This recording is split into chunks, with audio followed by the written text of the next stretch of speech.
Hi, my name is Rachel. I'm a part of the Japanese Culture Through Film class, and I'm going to answer the questions for Sophia University. I'm really excited. Very cool. Um, we just finished watching our first film, The Eternal Zero. Have you watched it? What was your impression of it? Yes, we did watch it. I thought it was really cool. I thought that the representation of the Japanese military during World War II was really well done. I learned a lot of things that I didn't really know about, especially just like the way that the military works there, and I thought it was really cool. Um, of the films you have watched so far, which films have made the biggest impression on you? Why? This Corner of the World is probably one of my favorite movies that I've seen all year, honestly. It was beautiful, and just the story was very adorable and heartbreaking, and it hurt, and it made me very emotional. It was very good. Just the way that their lives were during, like, civilian life was during World War II was amazing, and just the feelings that she has and the life that she's kind of just thrown into. It it it was just a lot to take in, and it was gorgeous, and it was a really good story, and I enjoyed it a lot. um what concepts are most interesting to you compared to American culture? The concept of arranged marriages is something that we really don't have in America. It's always just been who you care about, after a long time of getting to know them and being with them and maybe living with them or something like that.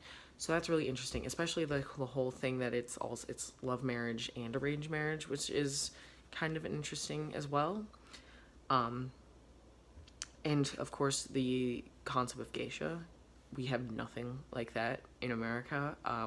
Nothing can really compare. It's very beautiful, and there is kind of a mysterious element to it. And I guess that's kind of why we kind of like make assumptions about it. But in reality, like, it's nothing like that I've known before taking this class. So they're both very fascinating things to learn about. What would you like to know more about? Just life in Japan, what it's like, what it'd be different, like the technology wise, like what it's like being from different parts of Japan. Because I know if you're from one state, like I'm from Ohio, somebody from California is going to act a lot differently than me, or somebody from Texas might have like a different accent, something like that. I'd like to know like what makes everybody in different parts of Japan like different, or this kind of the same. Just honestly, just what you guys do for fun. Like food. I love food, so anything like that. If you were to teach a class about like this in American culture to foreign students, what key concepts would you like to talk about, and what films would you want to show? This is a really good question. Um, Definitely Western films, like old cowboy movies. It's kind of representative of American culture. I definitely want to talk about the differences that we see in like actual cowboy movies and how they compare to historical accuracy, because a lot of them aren't very accurate. Um, like college films, like Whiplash or even Animal House or something like that. Lady Bird, I thought would be a really good representation of America, especially during a post 9/11 America, because I feel like there's definitely a before and an after with that, and it takes place right like the year after 9/11 happens. Just kind of shows more of a real American like home. I was like, that's definitely my mom and my sister's relationship. It's not always perfect. And then the last one, I said some John Hughes movies just because they're classics, and it kind of represents American teen sorts of things, like just crushes and homework and life and wanting to do something with it. Probably The Breakfast Club or Ferris Bueller's Day Off, but it's not. That Ferris Bueller's Day Off is not very realistic. And the last one I put was The Pursuit of Happiness. It's happy with a Y, and that's spelled incorrectly.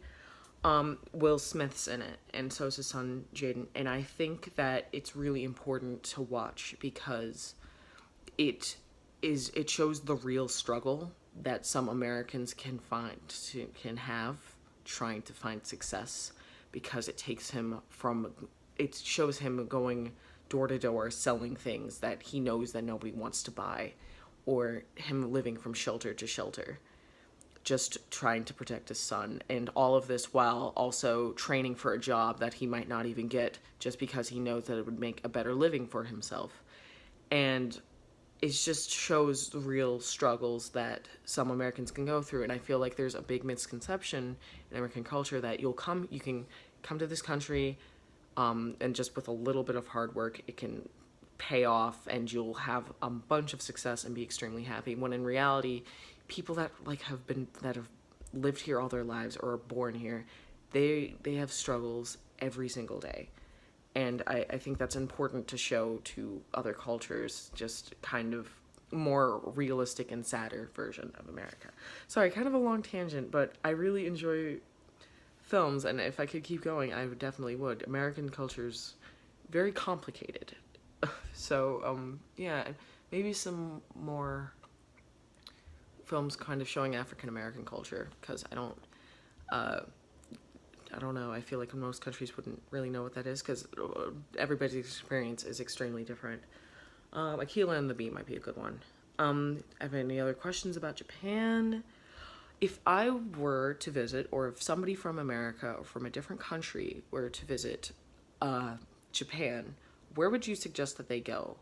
Like, if somebody only had a week there and you wanted to show them everything that you loved about it, where would you take them? What would you show them? What would you have them taste or smell or see or do? Just what's something that you feel like would give them a real experience for life there, or something that is only one of a kind, something like that. All right, those are all the questions. Thank you for asking them. I enjoyed them a lot. I hope you have a good rest of your day. Bye.